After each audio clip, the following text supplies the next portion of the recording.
Welcome to the Living Inspired, Fearless, and Encouraged podcast. My name is Robin Terry. I am your host.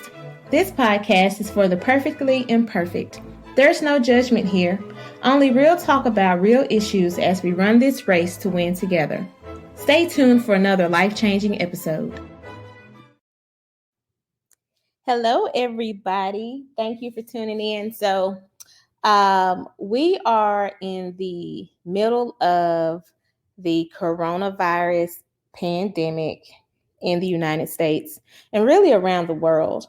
And so I know if you listen to all of my podcasts, on my last recording, I was in the middle of having a moment, and I was trying to decide whether or not I would continue doing the podcast because I wasn't quite sure how effective, it was, or if it was even worth doing because, I felt like it was something God wanted me to do, but it was overwhelming and I was just tired because I always have stuff going on because I'm still a mother and still working full time.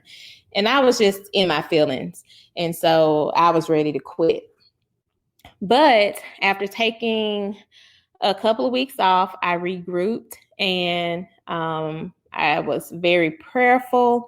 And, God said, continue. But the recordings are not going to be every week because I was trying to do something every week, but it was just too much. So I'll probably do a recording maybe twice a month. I feel like that'll be good for me to still get the word out about Jesus Christ, and it'll still be good for even those who are unbelievers. If they tune in, there's still great information, just, everyday things that we'll talk about. And so back to today's topic, we're going to talk about the coronavirus pandemic and the effect it's having on people in America, really just people around the world, because, I'm still going to work. I am a healthcare professional, so I'm still going to work. I haven't been laid off. My team, we're still working hard for the patients, and we're trying to meet every need as much as we can. And with God's help, I know that we'll be able to. So I know a lot of people have been laid off, and a lot of people are stressed out about this whole thing and upset, as they should be, because it's hard going from having income to not having any income at all, especially when you have a family to take care of. And I know it's difficult. I know I haven't been laid off, but I have been in a position because I became a mother when I was 16 years old. And so I know what it's like to want to be able to care for your child and you don't have enough money. And although I wanted to give up many times, I didn't. And that's what I want to leave with you. I don't want you to give up or be dismayed, because I know even if you're laid off right now, you may have lost, or even if you're working, but you're looking at your stock and your stock has decreased substantially, or your 401k has decreased substantially. Don't lose hope, because, our faith is not in money. Money is not our source. Money is a resource and it is a solution to many problems, but it is not our source. God is our source. And so when we come into situations like this and we face difficulties, we can't be so focused on what we're losing in the natural that we forget all about the spirit. So I want to encourage you to use this time to instead of focusing on, everything we're losing right now. We're losing jobs, we're losing money, the economy is down. And there are a lot of people crying and upset, and, nobody is exempt from this horrific event. Nobody is exempt. It's affecting everyone in every nation around the world. And so and what I've come to realize is that, there is this scripture in the Bible that says, when we keep our mind on God, he keeps us in perfect peace.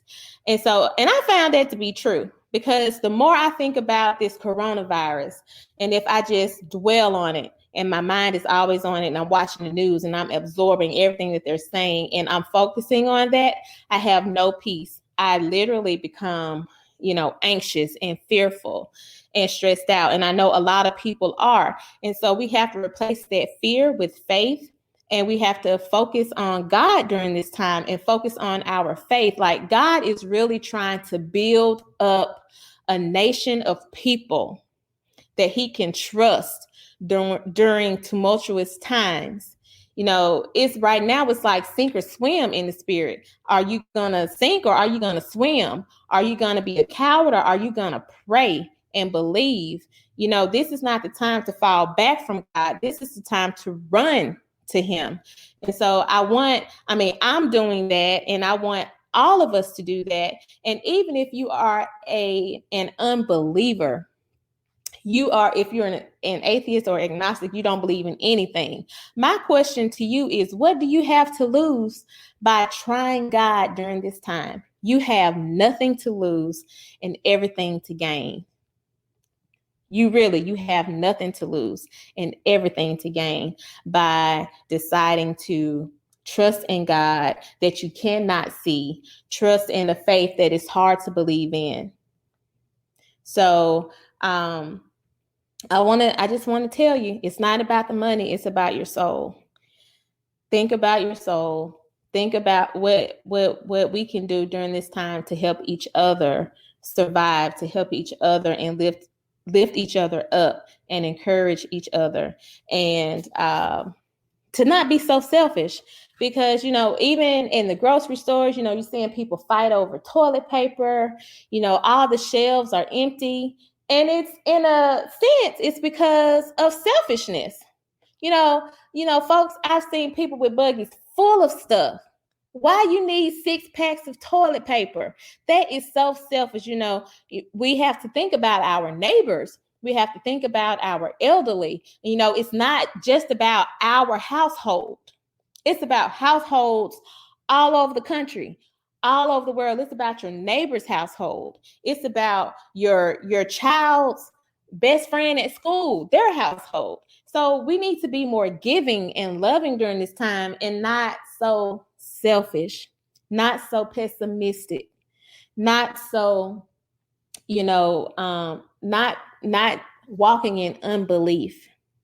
And so it is my hope and prayer that we're all able to come together as a nation, as a people, to get through this thing together, because we're going to all need each other to get through this thing together.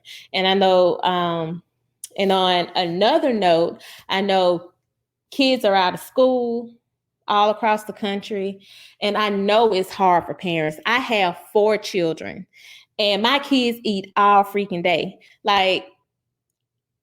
All day. Nonstop.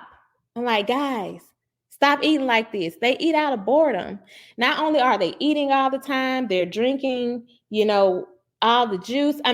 Running through toilet paper and paper towels. I'm like, guys, hello, we're in a shortage right now. And so I think this is a time to teach our kids how to live, on little, especially when, a lot of our kids are blessed. A lot of our kids have more than we ever had growing up. And so they are also adjusting on how to live on a little, because they're used to being able to get whatever they want, from the store or out of the pantry, out of the cupboards. Hey, if I want it, I got it. But I think this is a great time to teach our kids how to live on a little, because a little goes a long way. And so I've been talking to my children about just having a little, because a little can go a long way. And that's one thing I learned from my mom, because as I was growing up, my mom also had 4 children. And we were, for lack of a better word, we were like poor when I was very young. And I watched my mom, she could scrape together a meal out of some salmon croquettes in a can and a biscuit, and a can of biscuits. Like, I watched my mom make meals out of very little food. Like, sometimes there wasn't food in the refrigerator, but somehow she made a meal out of a couple of things that were in the cabinet, and she made sure that we ate. And so, and I'm not saying that my cupboards and cabinets and pantry is empty right now, but, I'm teaching my children that, there may come a time where you may not have everything that you want, and it's okay. Learn how to survive with what you have, because God can take a little and make plenty.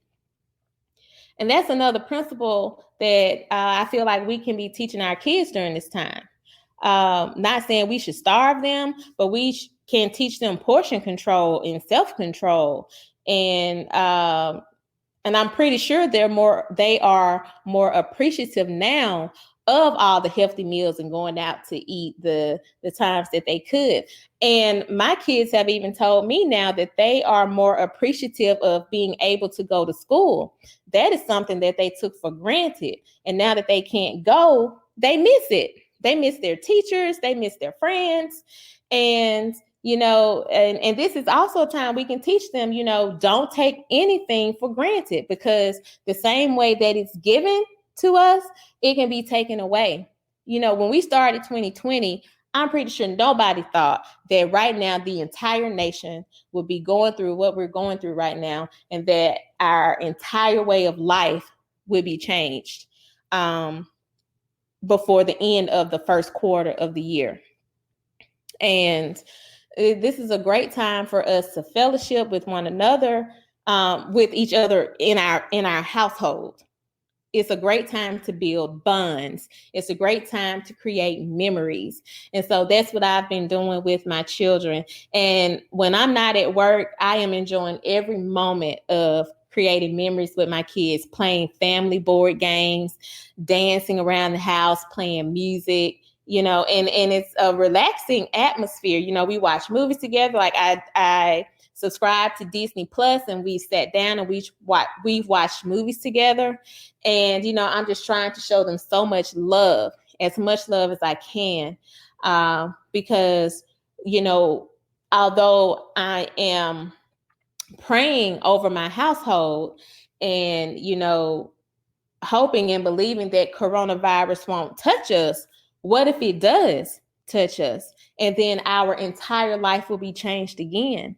And so, I want all of us to be careful not to take any of the time we have with our families for granted, because in a moment, it can be gone. It can be changed forever.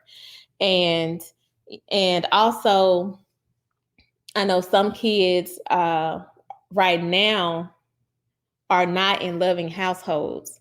And that is heartbreaking, because I'd hate to see children being abused and mistreated. And, my mom was telling me she witnessed this mom just cursing her. She said that child was maybe 4 or 5 years old.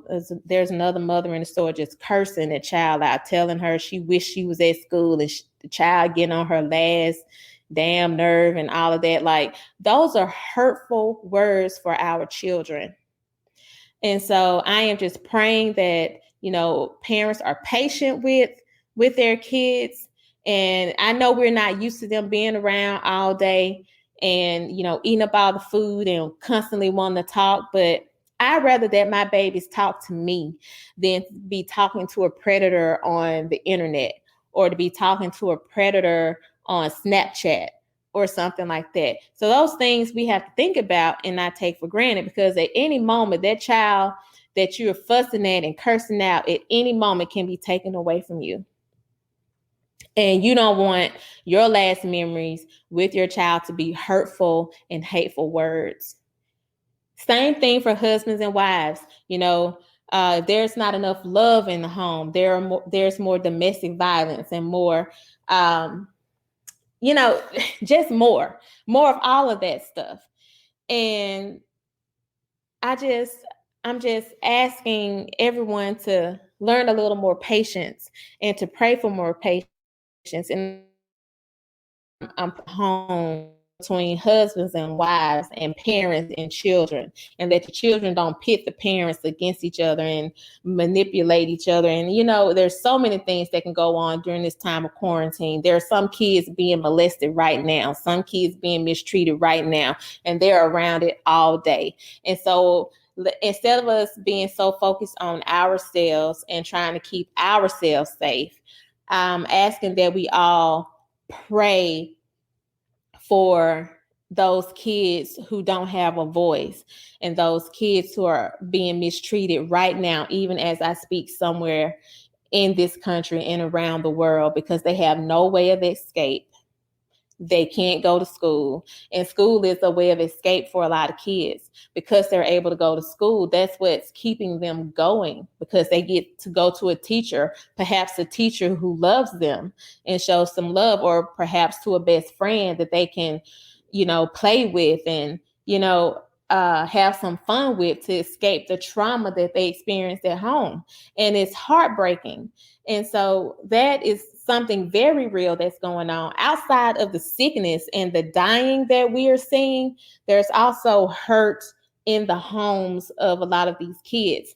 And then also there are homes that are filled with love. And then there are homes who are coming together and they're teaching their children about Jesus, and they're having service and they're praying together, and all of that is great. And I'm praying that happens for every home, because we're all in this race together.